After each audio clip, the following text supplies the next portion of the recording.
Hey, boo-boo. How are you? I'm trying a different camera angle.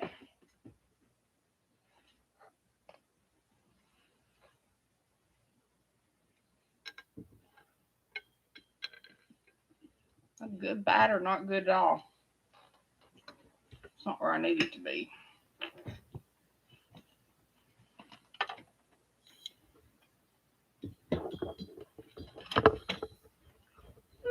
Don't need it up my nose. I know that for sure.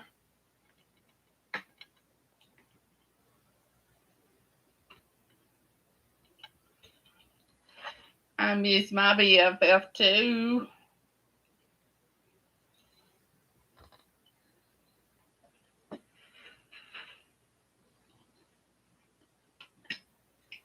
Tell her I'm here. She's okay.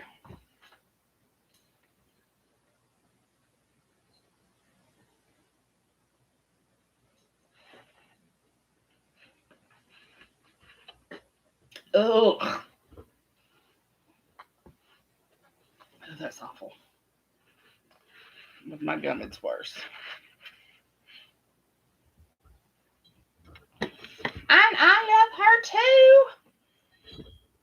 She knows I do. I can't get this where I want it. I'm trying to get it like all the chats over here. So I won't. Hey, Vincy Lou Who. Hey, Miss Surly. So I want my camera over here. Can't figure out how to get it there.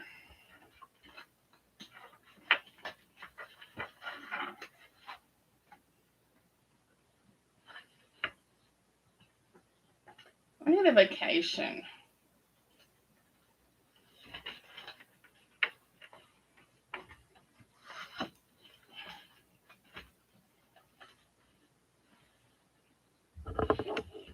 Have you talked to Serenity or her PA?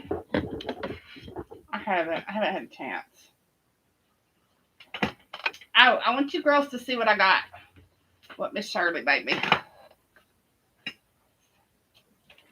So, Miss Shirley made me a hat. Only thing is, it won't fit on my head. I don't think. Oh, there it goes that time. It's too small.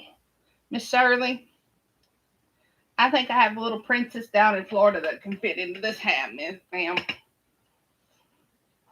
Because my head's too big. But it's gorgeous. See? So, I think I'm going to pass this on to little Missy down in Florida. Then, she gave me a thing of highlighters. Whoop, whoop. I have fun with those. And you know it. It's okay, Miss Shirley. I got a big head. I didn't think about it when I told you that, but I got a big head. And then she got me it's a pen.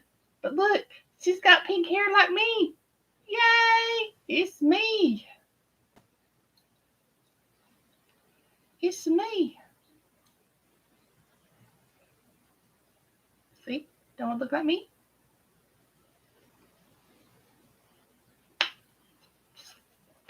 Put her back over where she belongs. It's Nino Jr.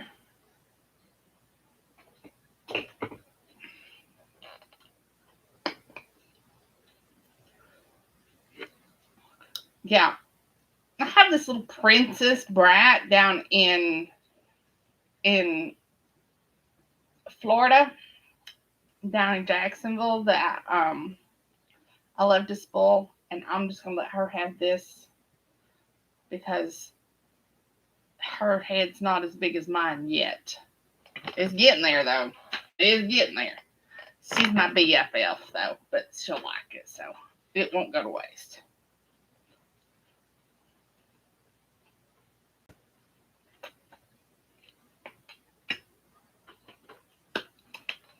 You did a really good job on it. Yeah, I was tickled.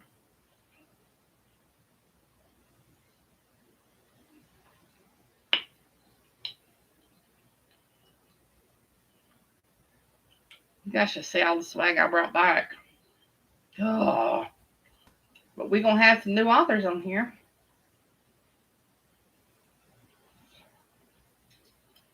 Is my Serenity coming tonight? I've not talked to her.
Oh, yeah. Well, that was quick.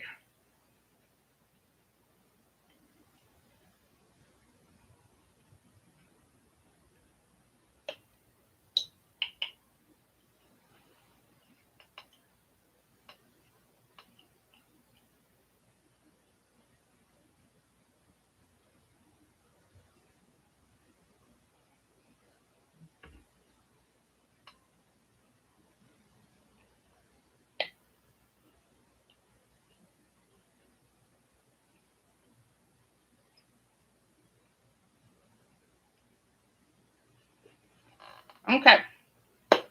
So Serenity says she'll be on here shortly. I'm gonna go ahead and start reading. Since I wasn't given anything. Mary,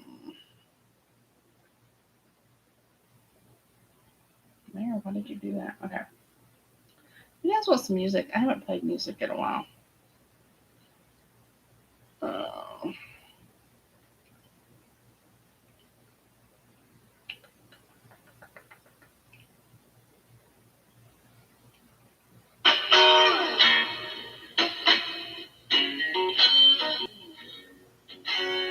Too loud? Can you hear me talking over this? I might have to turn it down just so I can hear myself talking. Okay. So, Prologue. Santa. I know I need glasses, don't I? No, I do. Ah. Okay. Anybody out there? Y'all talking?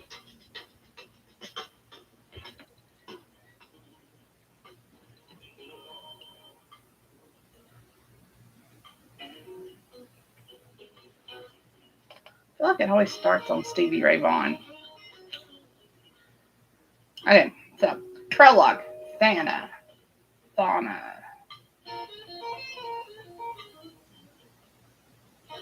I'm going with Fauna, and she can correct me if I'm wrong. Okay, it's called Discovered, the Archangel Chronicles Prologue. Do you know what it's like to have wings and not be allowed to fly? In the privacy of my own home and at work, I can unfurl my wings, but not out in public. Whose craptastic idea was this? I mean, seriously, I have wings that are merely ornaments. Because of my unique situation, not quite light, not quite dark, it could be centuries before I'm invited to the mate trials. My best friend Jocelyn is barely 100 years old, and she was invited to the first round this past winter. To be my age and not invited at least once scares me. I'm nearly 377 years old, and I'm seriously starting to feel like an old maid. Stretching my wings, I look at them over my shoulder. Damn smoke gray. I'm not quite a dark Nephilim, but also not a light Nephilim. And I'm going to have a hard time with that word. So you better start replacing it with angels. Running my fingers through my flight feathers, I flex my wings several more times, enjoying the brief freedom before putting them away. shaking my head. I dress for work, stick my long ash blonde hair up into a bun. Night shift, gotta love it. All the demons come out to play on a nightly basis, and I'm here to send them back to where they belong. I rush down the stairs and out the front door to where I parked my Challenger. I hit unlock before I reach the driver's side door. Once within my Hellcat, I fire her up and take off towards St. Michael's Hospital. There's nothing like banging through gears listening to some of my favorite songs. Dragula by Rob Zombie. Hey, Jackie Lou Who pops up in my playlist. And as the bass hits, I shift into the next gear. The roar of the engine almost drowns out my music. Driving a stick and controlling the RPM makes the Hellcat sing. I do several laps around the hospital, lost in the melody of my favorite song. When the song finally ends, I drive over to the east lot and park in my usual spot far away from everyone else. With a small piece of terry cloth in hand, I dust off the road dirt from my pride and joy. I start singing the next song on my playlist, Never Gonna Stop, still on a zombie kick, as the back door to the hospital opens automatically. The time clock is only a few steps inside the door, so I swap my badge and head up to the third floor in the elevator. Once out of the elevator, I head directly into the locker room to get ready for my night. On my locker, there's a fancy white and gold embossed envelope. I stand there in a daze, staring at the envelope. Jocelyn got one just like this when she was invited to the mate trials. My heart is in my throat, pounding away, drowning out all other sound. Reaching out, my right hand trembles with nerves, but I gently grip the envelope and pull it free from my locker. Without a second thought, I leave the locker room and go in search of my guardian, Raphael. Several turns later, I arrive outside his office door. Pacing, I keep looking at his door, debating on knocking, but just as I raise my left hand, the door opens.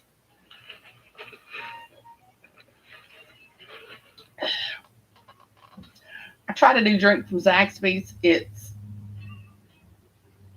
strawberry with lime. It's like Minute Maid strawberry sparkling. Ugh, awful. Especially with my gum. Raphael stands there in all his celestial glory, dirty blonde hair disheveled, pale hazel green eyes seeing right past my gunmetal gray ones and into my soul. His intense gaze steals the breath from my lungs. All I can think to do is raise my envelope to show him. His eyes move from me to the envelope as a smile graces his full lips. Are you excited? His baritone voice surrounds me. Is it? I can't even finish the sentence. Every other female I know prays for this day to come. Me, it scares the hell out of me. It's the invitation that means that Azrael and Raphael have to test me to see if I'm truly worthy. It is. Congratulations, Donna. You have your chance at the mate trials. He chuckles to himself. How does the district lady say it? May the odds be in your favor. His hand comes up to the back of his neck, defining his broad shoulders and muscular arms, and making my nether regions pulse in anticipation. He smiles. Raphael, my impossibly sexy, serious boss, just cracked a joke. Doubtful, but you'll never know what the big guy has planned. Did I miss something out, or did I read something wrong?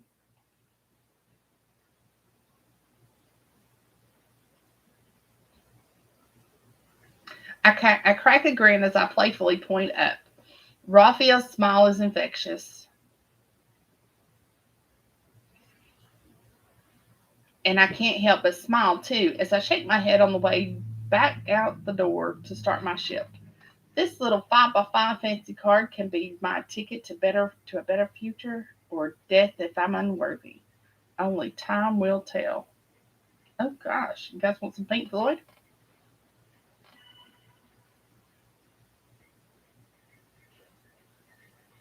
Chapter 1, Thana, St. Michael's Hospital. I always laugh as I walk into work. It's kind of ironic that Raphael is in charge of St. Michael's Hospital as the medical director. Michael just so happens to be the police chief at the local precinct. Somehow I managed to punch in on time and get report from the Nephilim healer and my best friend Mark. There are at least two close. Oh, that's Mark's. There are at least two close to dying today. Too close to dying today, Mark tells me as we walk the halls. His floppy brown hair moves in time with his head shake. Sadness floods his hazel eyes as he looks from me to the hall that we need to head down. My cat tattoo starts to itch, letting me know is near their time. I nudge Mark and show him the black wisp that rise up from the cat. He nods slowly, knowing what it means. We check the hallway twice before I stick my left arm into the room and allow my familiar to rise. The spectral cat leaps out of the tattoo, walks across the floor, and gets up onto the bed with the patient. My cat nudges the patient's hand till the old man touches him. A serene smile crosses the man's lips as he pets the cat. Now having direct contact with the man, I know that he has approximately an hour of life left. I drop my gaze to the floor. Is there anyone we should call? I ask quietly. Mark sighs and runs a hand through his dark brown hair. He doesn't have anyone. He was found at a bus stop a few days earlier. His dementia makes him think he's a young man returning from the war to his waiting bride. I take a shuddering breath. Stories like his break my heart. Every time I hear them. We finish up report quickly, and I text Raphael letting him know to keep the other Nephilim out of my wing. If I am to take this man's soul tonight, I can't expose my wings to the others before the mate trials. I remain at the nurse's station until he arrives and goes with me to the old man's room. Raphael is a handsome man. He looks so unassuming with his glasses and unruly hair, despite being over 6 feet tall and solid block of muscle. The light dusting of stubble along his jaw makes my hands ache to feel its roughness. He stops out just outside the patient's door and unbuttons his dress shirt sleeves and rolls them up to his elbows. I'm hypnotized by the flexing of the corded muscles of his forearms. It's something about the potential strength of a man's hands that gets my blood boiling. He catches me staring and smirks at me. Focus, Donna, he says softly. I do, however, notice he blushed over my attention. Raphael enters the room ahead of me, and I close the door behind us. His hands take a soft white glow just before he touches the old man. His inhale is audible as he makes contact with the old man's flesh. Raphael's eyes close, and he tilts his head back, letting his dirty blonde hair flop backward. He stays perfectly still as I watch his eyes move rapidly under his closed eyelids. I wonder what it's like to see someone's life flash before your eyes. Several minutes pass before Raphael lets go of the man and turns to me. He's all yours, Donna. He has a place in paradise waiting for him. Raphael's voice sounds almost musical to me. Gently, he rests his large hand on my shoulder and gives it a squeeze before walking out of the room. Closing the door behind him, I place my left hand on the glass. Raphael places his hand on the glass over mine and gives me a firm nod. We must work in tandem when someone passes. My job is to comfort the soul and embrace it, then remove it from its earthly bonds. Raphael needs to accept the soul from me and allow it passage into heaven. My eyes remain locked with Raphael's hazel green ones as I close the curtains. I swear, sometimes I think I see something more in his gaze. Before I return to the side of the bed, I draw in a deep breath and unfurl my wings. Carefully, I stretch each one out, leaving them half open. My hands caress my smoke gray feathers, making sure they look presentable. Next, my fingers run through my long gold blonde hair, trying to remove the tangles the best I can. My hands ghost over my scrubs fabric and change my outfit to a black wedding gown of my own design.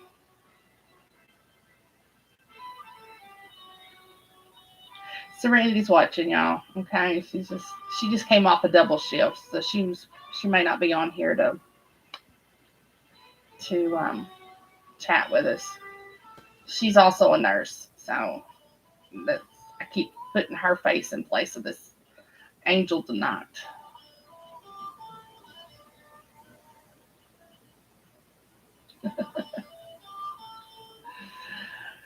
Let's see.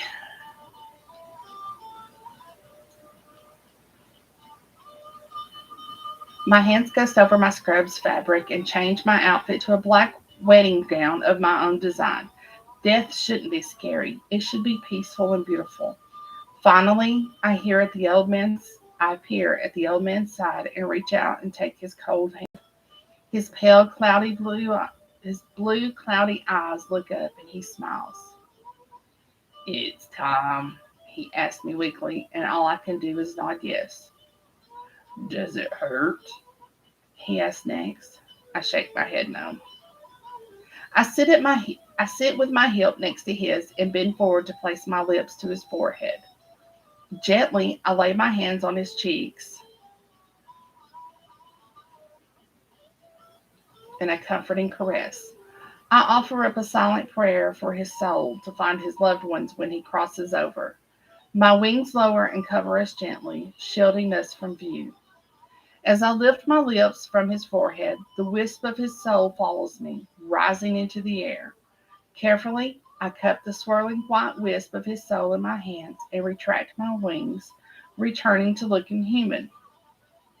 Raphael, I say softly, trying to contain the emotions that threaten to bubble over. The door opens quickly, and he stands before me.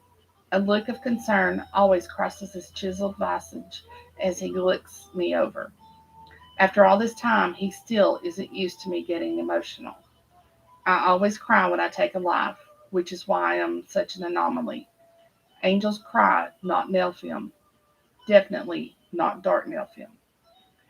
Gently, Raphael wraps his thick, muscular arms around me, hugging me, giving me the comfort that I so desperately need. The warmth that radiates from his body cocoons me, and my hands ache to grip his waist, but I need to provide him with the soul I am holding. Before I can open my mouth, his thumb and forefinger grasp my chin and tilt my head up. As I stare into his eyes, they take on the angelic quality. The hazel green turns golden. I'm lost in the swirling mass of liquid gold. Softly, he presses his lips to my cheek and stays there for a moment before releasing me. You will make someone a perfect mate, Donna. His smile doesn't reach his eyes as he releases my chin. He holds his hands out for me to give him the soul. Reverently, I place my precious cargo in his waiting hands. The wisp dances over his flesh for a moment before he closes his hand and it's gone. I remain staring at his closed hand for a few seconds too long. No matter how many times I want to, that's him. Okay, it's her talking. No matter how many times I see you do that, it still amazes me. Slowly, thank you, baby girl. No matter, let's see. Slowly, I raise my eyes to gaze into his, and he smiles at me.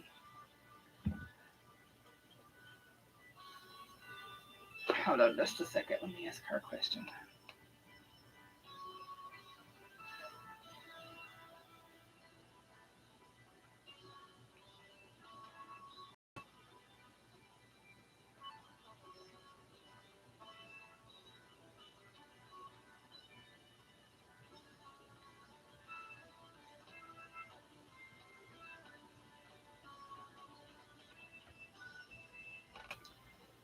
This is precisely why you're so special, Donna.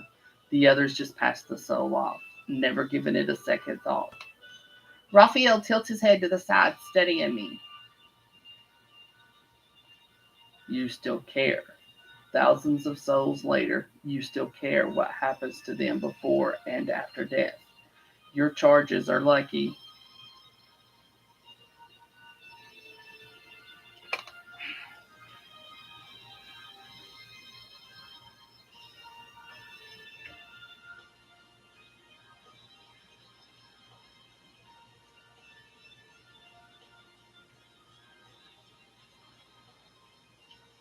Let's see. Thousands of souls later, you still care what happens to them before and after death. Your charges are lucky to have someone as caring as you in the end. He lightly caresses my cheek, running his thumb over my cheekbone before turning on his heel to leave. There's a murderer that was brought in by the police on the 3rd floor. Raphael looks up at the ceiling. I swear he can see the person he's speaking about.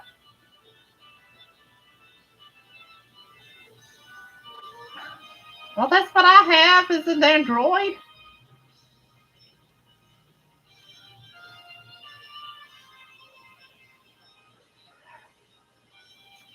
I'm going to transfer you up to his floor. His deeds have brought him a one-way ticket to hell. Azrael will collect his soul from you himself. The tone of Raphael's voice changes as he mentions Azrael's name. For centuries, the original angel of death has been trying to corrupt me to his side. Every advance he's made, I've rejected time and time again. My eyes widen at the news that Azrael himself will be collecting the soul. My gaze darts around the room, then back to Raphael. He scares the hell out of me. He takes the dark Nephilim to hell himself.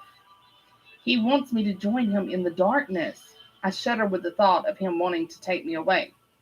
Raphael gives me a knowing look that smiles. I won't let him take you. You're too precious to me. He says the second sentence softly so that I barely hear. My treacherous heart dares to hope that I'm more than just an Nephilim to him. He stands there for a beat too long before taking off to make the assignment changes for the rest of the shift. Almost 30 minutes later, the human nurse that I'm replacing comes down to my floor, and we sit down to give each other a report. Her assignment mostly has prison transfers and various other offenders brought in by law enforcement. I'm really starting to feel like I've gotten the short end of the stick in this route. I make it upstairs, and who did they assign to guard the inmate? None other than Christian, a 5'10", 180-pound kung fu master. Not that the humans know that. All they see is a handsome, distinguished Japanese man with his long hair in a bun. Konnichiwa. There we go. I did that pretty close, right, y'all? Konnichiwa. Jackie, you're on here. Konnichiwa, Christian, I say as I bow low to him, showing him the respect he deserves. He's been alive for centuries and has attended hundreds of mate trials, but since the passing of his first wife, he has yet to find himself a suitable mate. His chocolate eyes light up as he brings his fist to his palm before bowing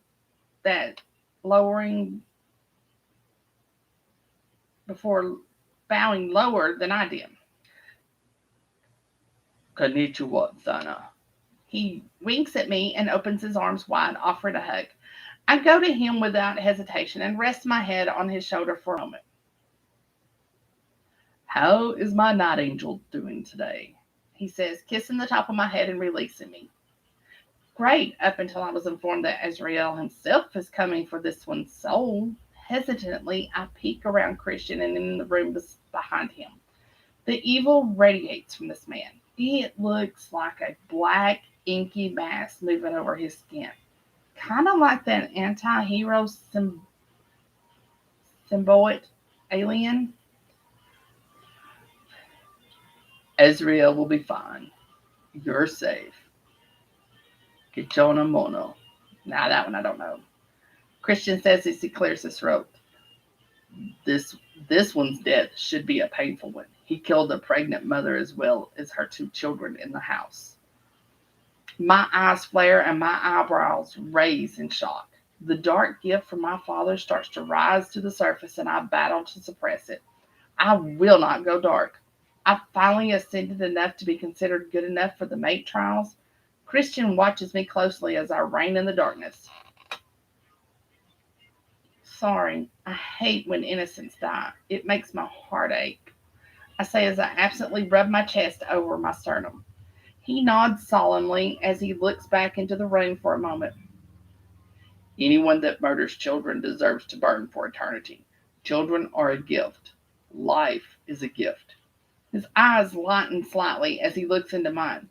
He's also an angel, not as high up as Raphael, but he's much higher than I'll ever be. I reach out and grip his muscular bicep and give it a reassuring squeeze. My hand remains on his arm as I look into his eyes. Someday, you'll be a fantastic mate and an even better. Oh, Someday you'll be a fantastic mate and an even better father. I smile as my crow tattoo starts to itch. He blushes at my comment, then looks up towards the heavens. I hope he finds his mate this time. As I release his arm, I move past him into the room. Azrael is already sitting in the corner, book in hand, waiting for the inmate to die. Azrael, sir, I wasn't expecting you this soon. I say as respectfully as I can. The man scares the ever-loving daylights out of me. I think I'd rather have my feathers plucked one by one than have to stand before him. I know. I know. It's exactly why I'm here. I want to watch you take his soul. Azrael says with a growl to his voice that makes Christian pop the door open.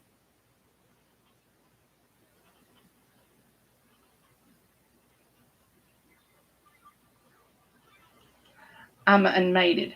I'm not permitted to expose my wings with males present before the mate trials. I look frantically between Azrael and Christian. Azrael rolls his eyes at Christian. Please, as if he'll find his mate this millennium. Azrael motions to Christian, and pain crosses over Christian's perfect, unkissed features. I need permission from Raphael before I can.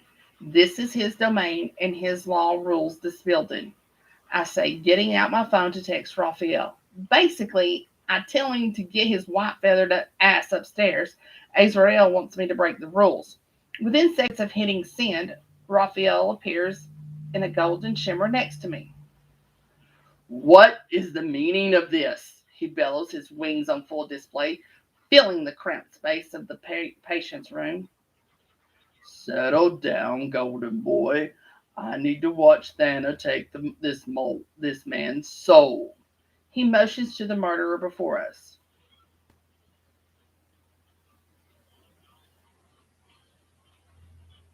With her being of mixed blood, I need to make sure she's in full control of her dark side before the mate trials.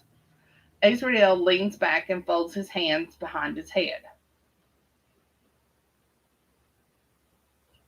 You're both are welcome to stay and watch. Then again, I am the only one mated out of the four of us, he says smugly, looking between Christian and Raphael. My eyes dart between Raphael and Christian. I really don't want to break the rules, but on the flip side, I would love to find out if either of them is mine. Christian lowers his eyes, not wanting to meet mine. I'll step out. I'm sorry, Thana, he says as his heartache is evident in his voice. In his gaze, I can see that he doesn't want to leave me. Honestly, I don't want him to go either. Rules are a bitch sometimes. As Christian leaves, I turn to face Raphael. I can see the sympathy in his eyes. The slight golden hue to his eyes comforts me. Raphael flexes his wings a bit, drawing the attention away from his eyes. I stare at the beautiful white, almost opalescent color of his feathers. Deep down, I want to touch them to see if they are soft as my feathers. Can we get this over with? Azrael barks out, jolting me from my inner monologue. Raphael offers me a reassuring smile as he motions for me to proceed. Drawing in a steady breath, I walk between Azrael and Raphael to be alongside the murderer's bed. I angle my body so that I can't see either of their eyes upon me. Tilting my head back slowly, I start to focus my shift first on my clothing. My scrubs change to my beautiful black wedding gown. I pay more attention to the details of my gown. The gown itself is off the shoulder with see-through sleeves. The bodice has an intricate... Oh, hey, lazy heifer.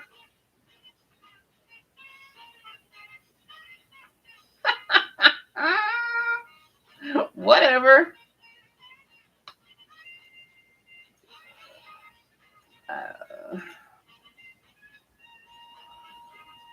Drawing in a steady breath, I walk between Azrael and Raphael to alongside the murderer's bed.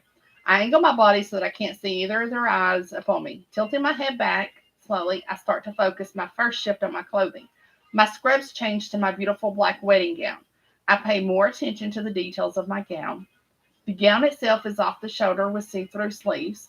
The bodice has intricate beadwork accentuating my figure. There's a thin lace belt with white pearls fastened around my waistline. The gossamer train of the gown seems to flow effortlessly behind me, giving me an ethereal appearance. I don't dare look at Raphael as I unfurl my wings. I give them a slight flex and hold them half open. From the waist of the dress, I pull free my black veil and place it reverently upon my head, obscuring my face from view. Slowly, like a stalking panther, I lean over the murderer and put my hands on his cheeks. His eyes open quickly, and he looks up to me with fear in his eyes. I know the visage he sees all too well. I look like a red-dyed demon with razor-sharp teeth.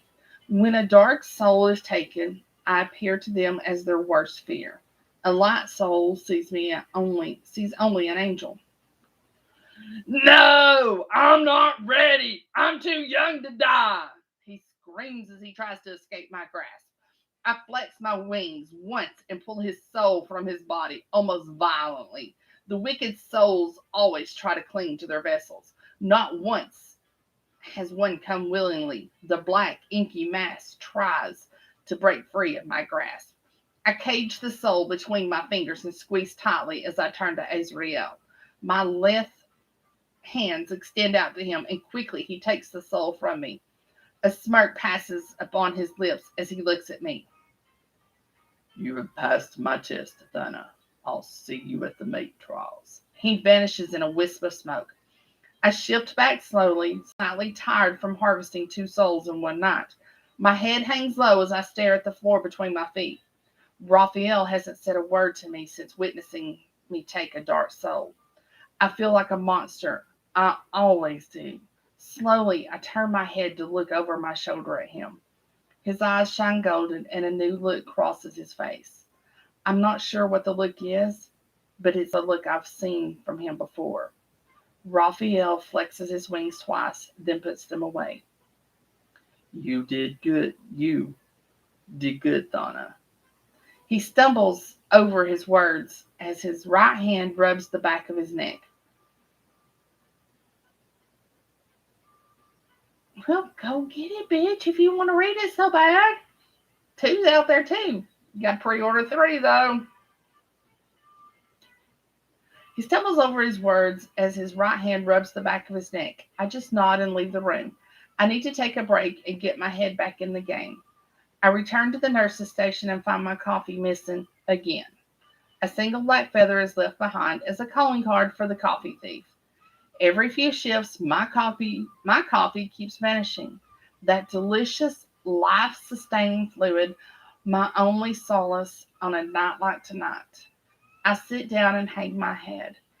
I never wanted anyone to watch me take a soul, especially not Raphael. Anyone other than him would have been fine. Better even. I'm a half-blooded abomination. I'm sure the mate trials will prove to be a waste of time. Wordlessly, Mark saves my ass and drops off a new cup of coffee. Hopefully, all that I lost will be the bottom of the cup. will be at the bottom of the cup. Chapter 2. Raphael. The events of tonight replay in my head in a slow motion. How dare Azrael test Thana on the same night as I did? She's got to be exhausted after freeing the old man from his earthly bonds. Her text has me on edge, and I arrive at her side the fastest way I know how to.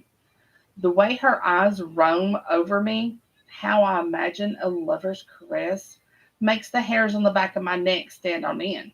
She looks so frightened and unsure of herself that my instincts push me to protect her from whatever Azrael may be up to. And what I will find out to be my smartest move to date, I leave my wings on display, hanging half open. In my head, it is more in solidarity with Thana than is it Serenity? Is it Thana or Thana? First or second? Ladies, it's spelled Thana. How do you guys say it? Thana or Thana? Because I had a friend that I used to sit with. Her name was Lana, but everybody liked to call her Lana all the time. She sat next to me at work for a couple of years. I'm just curious. Serenity's the one that counts the most, but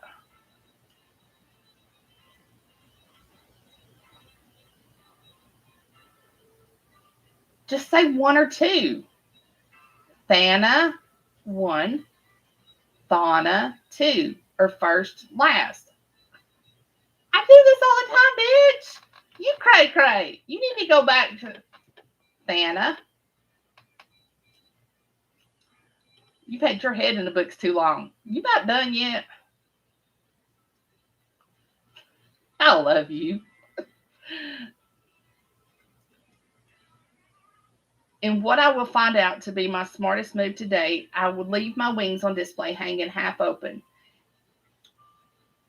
In my head, it is more in solidarity with Thana so that she doesn't feel alone being the only one with her wings exposed. This is the first time I get to see how she works, and it's captivating. Her scrubs turn to an ornate and beautiful black lace and gossamer wedding gown. But the thing that almost makes my heart stop in my chest is the sight of her wings. My own wings want to flex and expand off their grandeur to her. A male's wings are his pride and joy. It's like how human males take pride in the size of their penis. An angel's wings are almost directly indicative of the power, strength, and rank of the male. Azrael's eyes glance over to me, and I give him an almost bored-looking expression, hiding the excitement bubbling up in my chest. So many nights I prayed to the Creator, yet I have only ever asked one thing for myself. Over the hundreds of centuries I have wandered the earth, doing as the Creator instructed. I finally desired one thing: Thana. In a cruel twist of fate, I have to contain my excitement, hide how joyous this occasion actually is. All because of Azrael. If we were to find out that Thana is mine before the mate trials, he may construct a reason to kill her. The thought of losing my mate causes my heart to constrict, almost stealing the breath from my lungs. There's beauty in the way she spreads her smoke-colored wings and lowers her body. The muscles of her back flex and constrict. My hands ache to feel her muscles move under them. Her lithe hands reach out and cup the murderer's face, and I wish it was me she was holding. His eyes suddenly open, and the sheer look of terror makes my eyes widen. I start to wonder exactly what he is seeing through the veil that scares him so much. Thana is the most beautiful woman in the world. His reaction truly puzzles me. With a single flex of her wings, she rips his black, inky soul from his body. To me, it looks like a black, slithering mass, evil incarnate. She cages his soul in her hands and retracts her wings after offering it to Azrael like she does with me. Her gaze seems sad, almost haunted. Yet all I feel is love and adoration for her. Her exhaustion is evident as she stares at me, at her feet, and keeps her eyes downcast. Finally, my wings allow me to retract them, and I make sure to tell Thana she did good. Her eyes find mine for a brief moment, and I feel like a teenage boy crushing on his first love. I can't help but rub the back of my neck, trying to keep my hands busy so I don't reach for her.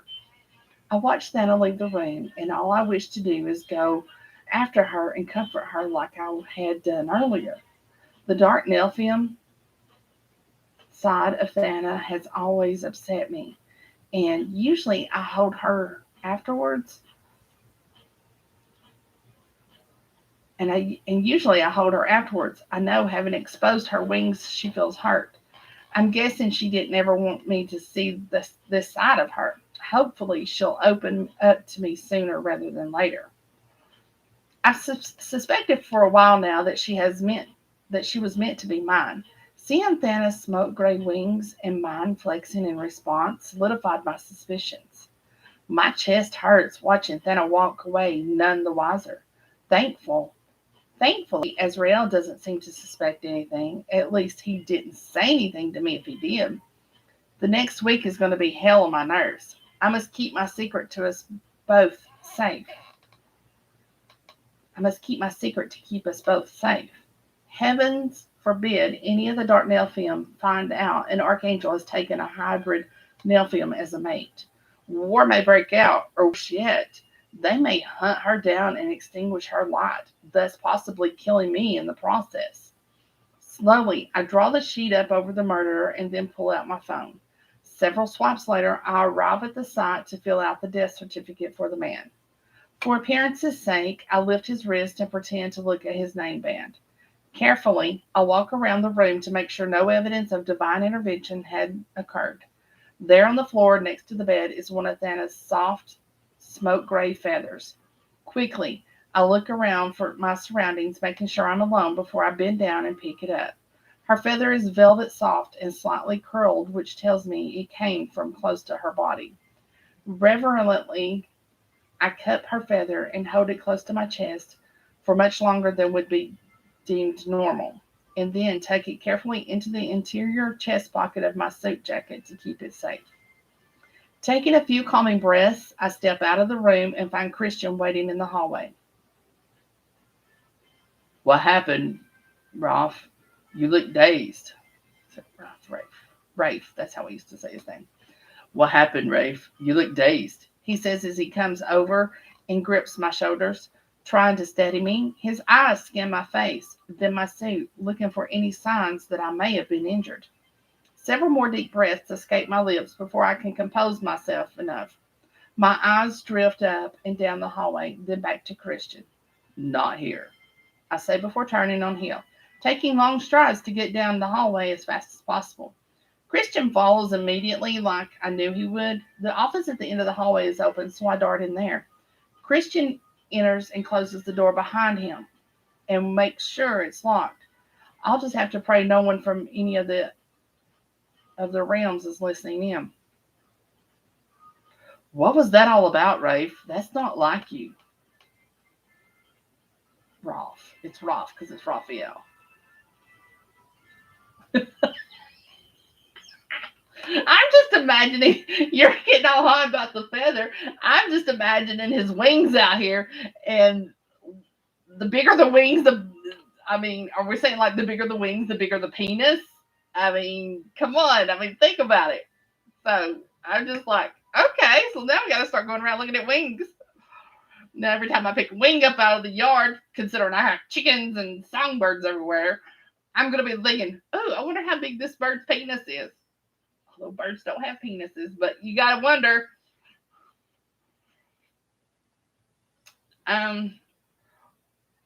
What was that all about, Rolf? That's not like you. Christian says, motioning to the hall behind the closed door. Thana is all I say before sitting in the chair closest to me. My fingers thread through my hair, and I bow my head, holding it as I think about the implications of what just happened. Christian drops to his knees before me and tries to get me to look at him. Is she okay? Did she pass? He seems as frightened as I feel. His dark brown eyes beg me for the answers I'm afraid to utter out loud. Yes. I rest my elbows on my knees and close my eyes. My chest feels as if someone is crushing my heart in their hand. It's almost I'm almost gasping for breath, still processing what happened. Then what's wrong, Rafe? Rolf, you're really starting to scare me, man. Christian says as he rests a hand on my forearm, trying to get me to look at him. Finally, I raise my hand and I know my eyes swirl liquid gold. She's mine.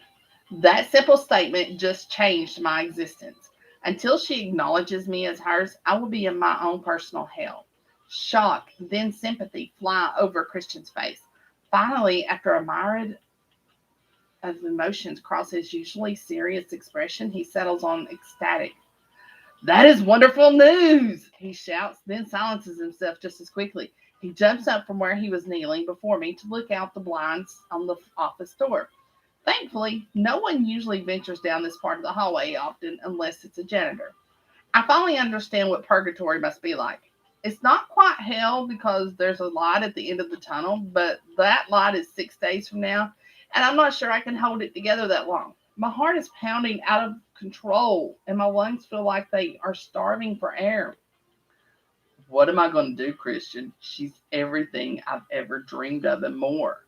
Sighing, I put my head back in my hands. I feel like I will. I feel like I will die without her. Me, an archangel. I feel powerless for once in my long life. My voice nearly cracks with pent up emotions. I don't like feeling this weak. This is out of control. Christian turns on the coffee pot that's in the corner of the office and makes us both a cup of much needed coffee. After what feels like forever, he hands me a cup and pulls a chair up in front of me and sits down. You have been blessed beyond measure with such a sweet, caring, and thoughtful mate. A weak smile crosses his lips. I would give anything to find my mate and have her be half the woman that Thana is. His his forced smile finally falters. My team and I will keep a close eye on her and protect her even more than we already do. You have my word, brother. Christian extends his hand to me and we grip each other's forearms. An angel's word is his bond, and we would never break that sacred oath. I grip his forearm tighter and look deeply into his eyes. I'm grateful and honored by your promise of protection for Thana. I lean forward and press my forehead to his, solidifying his oath. Slowly, I lean back and smile. Hell must have been frozen over. It's been over 5 centuries since an archangel has taken a mate. This may be the trials that we both walk away with mates. Smiling broadly, my heart is full of hope for Christian. He slowly nods his head and forces a smile. Positivity will bring positive results. I will be positive. Besides, if a workaholic like you is gifted a mate, maybe I'm next. He smiles a little broader as he pokes fun at me. Shaking my head, I slowly release his forearm. Let's go take a walk around the hospital, make sure everything is where it belongs before it gets much later. He leaves our hide. We leave our hiding place, and I resume my rounds as Christian goes off to double check as security for the hospital. The morgue has come to claim the body, and I see Thana and Jocelyn huddled up together behind the nurse's station. Jocelyn is running her fingers through Thana's long blonde hair, holding her tightly. Casually, I motion my head, indicating I would like to speak with her. Jocelyn nods and says something to Thana before following me down the hallway. You summoned me, Your Holiness? Jocelyn says softly before looking back down the hallway, then up at me. How's Thana? She seemed broken after taking the dark soul. I wanted to comfort her, but with Azrael lurking around, I didn't want her to attract his attention. It's harder than I imagined asking about my mate without approaching her to see for myself. Several times I have to check to make sure my director face is on, not the caring mate one. Jocelyn looks from me, then back over to the nurse's station, then sighs. Honestly, she feels like a monster. She never wanted you, or anyone for that matter, to ever see that side of her. Jocelyn looks back over her shoulder again, watching Thana sip her coffee. I nod slowly. There's the root of the problem. Thank you for your care. I say smoothly before heading to the nurse's station. Thana's head whips up as soon as I enter her field of vision. Apparently, all the answers to the universe are located in the bottom of her coffee cup. Would you like to talk? You seem shaken. I feel awkward and unsure of myself for once in my life. Thana's eyes search my face for longer than usual. It probably wouldn't hurt, that is, if you can spare the time. Half a smile breaks free, and I swear I hear the other angels sing. Bowing slightly like I always do, I motion down the hallway to my office. Thana smirks and moves past me. Her fingertips lightly touch the fabric of my jacket, and I feel energized. Casually, she glances at her fingertips, then mutters something about static. There's zero hesitation as she heads directly to my office. Thana lets herself in, and she goes right to her favorite chair and sits down, pulling her legs up into the chair with her. She fiddles with her stethoscope in her lap, trying to distract herself. Without a second thought, I pour us both fresh cups of coffee and offer her one before sitting in the chair next to her. Are you okay, Thana? Reaping two souls so close together must be exhausting. My voice takes on more of a honey quality to it than I intended. It, it clearly affects Thana. A slight rosiness flushes her cheeks and her pulse increases. She clears her throat, then takes a large gulp of her coffee. I'm a horrible person, Raphael. The way I ripped that man's soul out was monstrous. Her voice quivers as she tears as the tears she was trying to hold in roll freely down her cheeks. I take off my suit jacket and place it over her shoulders before I hug her to me. Direct skin contact would alert her to what I already know is truth, that she's my mate. That is that is if her mother had ever educated her to that little fact that the tingle or static shock in our bodies trying to form the bond. Dark souls are always the most resistant to leaving their vessels. You did everything perfectly, though I do have a question for you. Leaning back, I tilt my head to the side and smile, waiting for her to look at me. Once she raises her gaze and her eyes meet mine, I ask, What could he have seen that struck such terror into him? You're a beautiful woman. I can't imagine seeing you up close would ever be frightening. sighing softly, Thana looks down briefly, then back up at me. Her normally beautiful gunmetal gray eyes are black as pitch, and blood is running down her face from her eyes and nose. A giant crack appears in her forehead, and blood starts to gush out. Terror fills my heart, and a cold sweat breaks out over my body. As fast as it happens, it's over, and Thana is back to normal. People see what they're most afraid of when I take a dark soul. Their fear becomes reality. She glances down for a moment, then looks back up again. This time, her eyes are pure silver orbs, and she's radiant. A light soul sees me as a merciful angel from full of beauty and light. Because of my duality, it's my blessing and my curse. Then I blink several times, and her eyes are back to normal. She looks down at her now clasped hands. I never wanted you or others to ever see me like you did tonight. Slowly, Thana looks back up, and her eyes are terror filled. What if my potential mate or mates in the future reject me because of it? I offer her the tissues on my desk without hesitation, sitting back. It's almost impossible to not scream that I'm hers and that I would never reject her, that I've been attracted to her for years, but I couldn't act as if on it before now. Damn vow of chastity. I want to kiss her so hard she forgets the pain and the fear she's experiencing. While she's still wrapped up in my jacket, I lean over the arm of the chair and hug her tightly. Whoever your mate or mates are is lucky. Oh, yes, it's going to be a reverse harem. I was hoping there's going to be more than one mate. God, I love you, Serenity. If they are too blind to see your worth and the beauty of your heart, then they don't deserve you. I kiss the crown of her head, trying to reassure her. Thana relaxes in my arms and eventually pulls away. I hope whoever my mate is, they are as wonderful as you are, Raphael. She forces a brilliant smile before standing and offering me my jacket back.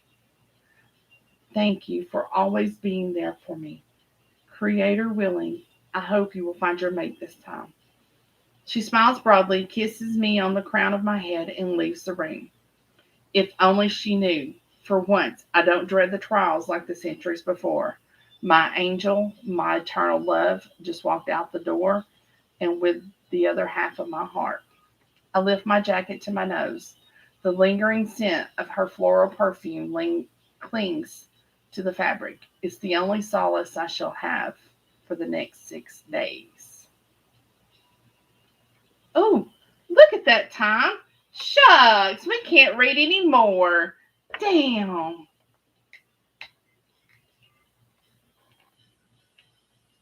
Yes! I love doing this to you guys. I love it.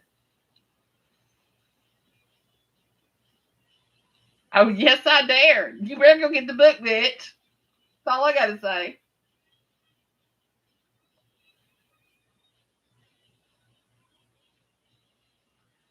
It's out there. Go get it.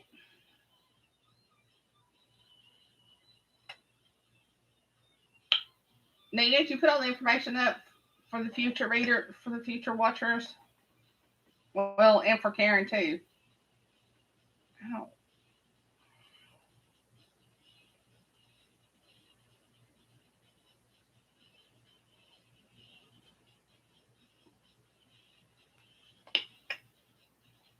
Discovered by Serenity Rayne.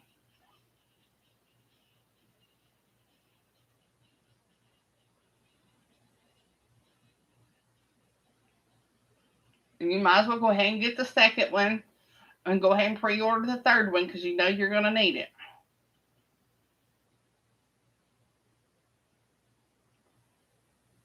But bitch, you ain't supposed to be buying any books until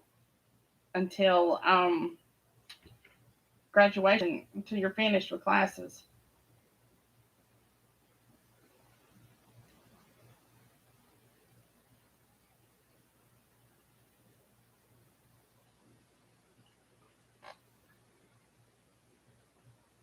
It's on KU or it's $2.99 to buy. So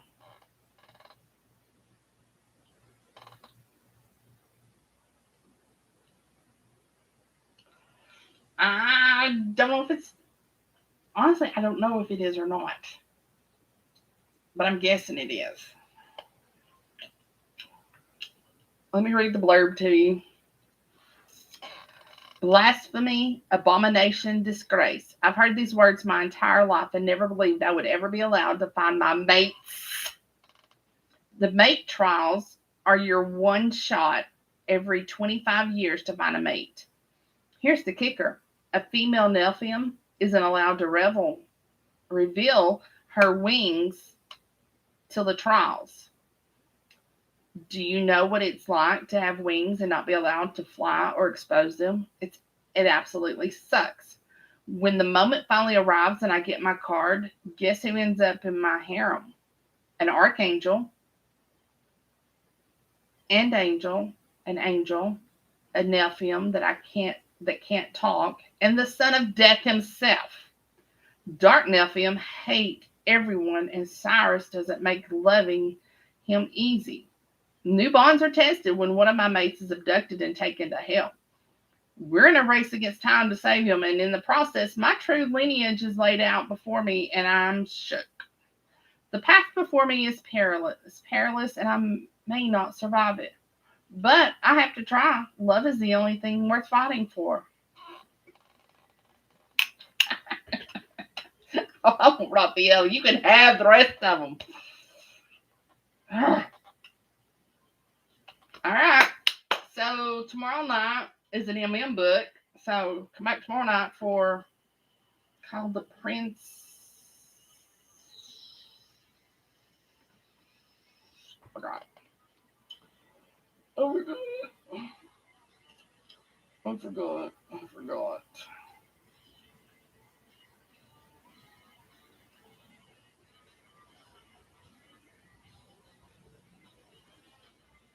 Prince in the Big Apple.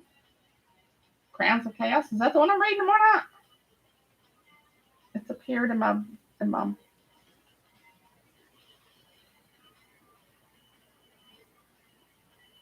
Nope, that's not it. That's Julie's. All right, hang on.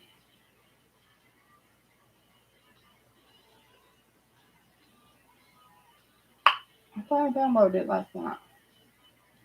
Maybe I didn't. Well, I got books in here. I don't even know where they're coming from. Okay. Casey Wells. Tomorrow night's book is by Casey Wells. And it is Prince and something. Princely Submission. That's it. Princely Submission. Oh, yeah. I guess it didn't go through. You know, sometimes you have to like hit it twice to get it to go through. Oh, where'd you go? There. Okay.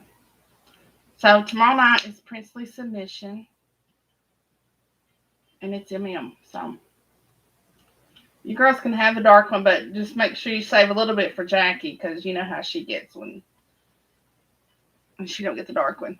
All right, Miss Serenity, if you're still listening, thank you so much, darling. I'm loving it, and I shall finish it when the third one comes out. Because you know me, I'm not doing that waiting game. I don't like to. So, all right, ladies, have a great evening. I'm going to go chillax before I go to bed.